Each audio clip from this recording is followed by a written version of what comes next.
our major event for the year. We love Reading. This is where it's all at. The great thing about this is you get to see a little bit of everything. You get the air show, you get the reenactors, the equipment, and then of course Saturday night we come with our daughters. You see the big band show and we get all dressed up.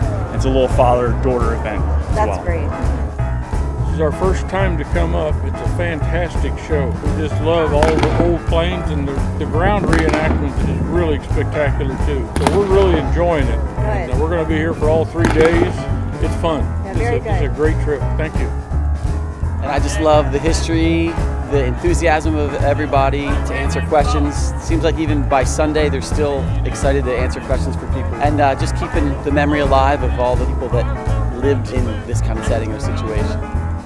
Now we got 14 planes, and we are going to drop and block out 10 square blocks of buildings. But before they landed, I called my right gunner. I said, tell me where my bombs are hitting.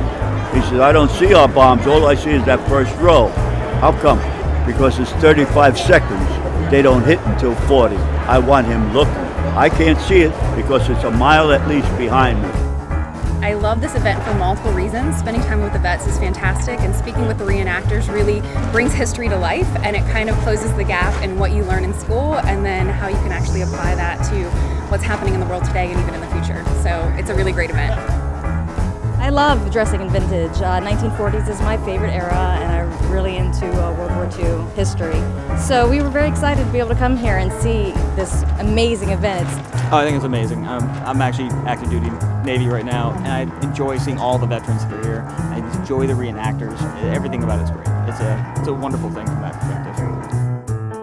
So far we've been enjoying the shopping and the eating, and of course the airplanes. Very, very special when we see the World War II veterans come around and have a chance to talk to them. Really, really what we get here for. We really want to remember them, and we want to make sure that their stories aren't forgotten.